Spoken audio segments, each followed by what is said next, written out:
سلام به همه بینندگان. یک درس دیگه میخوایم برش ما بگذاریم. درس درباره دیفرانسیل автомат و اوزو میروه. طرز پیوست شویشون و برای چی آنها استفاده میشوند. یکم دیدید خیلی که دیدید این مثال ده فاز نول میاد در وانای автомат و автомат اساسی که همه را میکشه درنشیده بگیم اگر فاز نول میبروه اگر بوشن درجه اما نول آبش میره فاز میاد ای بالای автомат ای پایان میبروه نگروسکا ده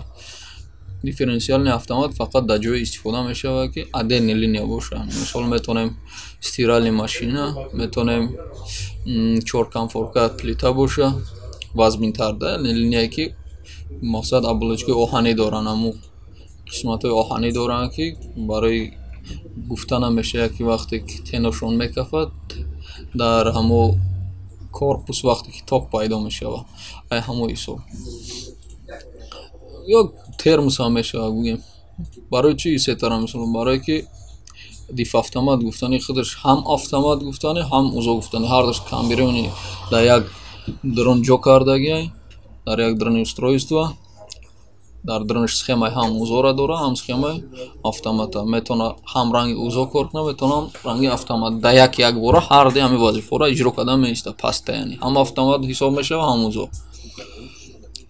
برای همون قدر همون لینیای گفتگیم مقصد میتونیم استفاده بریم. این خودش دیف автомат گفتنی که فهمیدین در یگانجا دیدین اون خیلی گفتنی چیز هسته فرق کردن دیف автомат ای اوزو ای مقصد ویدیوشون ای ونشنی ببینیم اگر ممکنه هردش یک چی خیال کنیم درجه یک مثال عادی که درجه ما آوردگیم میتونیم ببینین در نویستگی که رنگ اردش خیلی هم باشه همون دیف автомат خطی اوزو در نویستگی که حسابی آمپیرش نشان دادگی حسابی نگروز که توکیوش نشان دادگی وقتی که دیف автомат باشه خیلی که همجا در توفته است پیشکی پیشای همون موندگی آمپیرش مثال 40 آمپیر اما حرف نامینالش سی آی بی آی دی آی کدام حرف لاتینی که باشه مو حرف اگر داشته باشه بفهمیم که اوزونه و دیفرانسیل автомат ای یا مثال عادیش ای درجه هست ای روی سخمش کسانی که سخم را میفهمن میتونن سخم ببینن کسی که نمیفهمه هم قدر چیز شب ببینن شرط نیست که دانش الکتریکی را داشته باشن همین چیزی که دیدن بفهمن که همین چیز دیفرانسیل автомат ای خیلی طرز کارش گفتیم طرز پیوستش نشون دادیم پریاموی دوم چیزی که ما در اینجا داریم اینش اوزو طرز پیوستی اوزو رو ببینین یک بار اهمیت بدین فاز نول میاد در автомат اساسی میبره نول آبشی فاز عدل автомат برای چی عدل автомат برای که اوزوی که خطون دیدگین در بازار باشه در یگون منتج دیده باشین در مغازین دیده باشین اوزو یک چیز ای همون اساسیش باید با قید بگیریم بفهمیم وقتی خریدن وقتی استفاده وقتی در درونش جمع کردن ده که اوزو فقط ای اوتچکای توگ میگنش ای توکی زیوتیه که ای همین مسا اوزو میبرویا ای نولش بگیم به اجازت نولی اوزو کار میکنه مثال وقتی که تنک افید وقتی که اودا توگ میزنه وقتی که کارپوس نمیره توگ همو چیزا نگاه میکنه ای همین دودگی درجه ای 30 میلی آمپر گفتگی ای 30 میلی آمپر توکی اوتچکا زیاد شد اگر система اوزو هم схема дронгиш релеш корда медро сразу автоматически отключение میده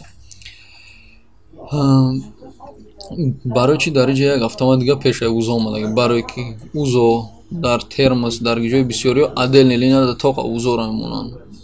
خیلی بگیم درست نیست وقتی که موندم اوزو را باید حتما خودش یک автомат دیگه اوزو را خودش زاشیتید کنه اوزو را خودش ایامو حسابی کاروتکی زمیکنی بگیم برای که لینیا که ای اوزو میگذاره چند لینیا باشه یک لینیا باشه وقتی که نگروزکا شد اوزو نمیپارته تپلاوی همون سیم گرم میشه تپلاوی رسیبیتیل نداره وقتی حسابی گرمی حسابی کاروتکی زمیکنی اوزو کار نداره فقط حسابی که توکی زیوتی برای تیم بکفا او دا برای اون توربا در اون کورس در اون جای دیگه در وقتی توک گذاشت همون را به حساب گرفته اتکلوچین میده برای هم وقتی که لینیا در اوزو موندن حتما چرز یک автомат دیگه همون نامینال خودش یک نامینال فرد داره کمتر برای مثال همون نامینال خودش ای 16 باشه ایش هم 16 ایش مثال 63 باشه ایش هم 63 همون نامینال توکی آمپری خودش هر چی یک خیلی بمونین баъд нормални кор мекунад. Аз ҳисоби хеле ҳам хадаш дашт ҳам линияram дар ҳисоби каротки замикани аз ҳисоби перегруза ки дар линия мешавад сим гарми баъд мешавад ай ӯ ҳисобам ҳар дишда ай каротки аз ҳисоби гарми автомат мепартояд ӯзо кор намекунад автомат мепартояд фақат тарзи кориш вақте ки ӯзоро часпондем кадом линия ки мисол метавонем 5-6 розеткара монад метавонем 1 розеткара метавонем 10 розеткара баъди ӯзо ки номиналша тоғри бигирем айток ҳамун чанд автоматӣ ки меиста нолаш ай ноли об шуда ӯзо меяво ай ноли об шид дигар хонао дар розеткода намера отдельни як шинаи нол мемонем клемники нолда ай поёни ӯзо мегирем клемникда аввал баъди ай ӯзо гирифтан баъд ай нол метавонем ки хонада уже истифода барем чанд автоматӣ ки даи дурун мешава ҳамашда ай ҳамин нол истифода барем ай ноли обшинев ай ноле ки ӯзо додагина ноли обшида ӯзо ай ӯзо биромад да ин нол баъд ай нол метавонед дар хонао истифода барем як чизи асосӣ дигар дар инҷо бояд қайд бикунем ки дар тахминан баъди қариби як моҳ камтару як моҳ зиёдтар ҳама вақт дар кадом линия ки ӯзо мондагиен дар дурниши то дар хонаи хитон бошад дар ягон ҷои дига бошад барои санҷидани ҳам ӯзо чӣ хел ки дар инҷа кнопкаи тест мондагии санҷидани ӯзо санҷидани дифи автомат кадомеш ки бошад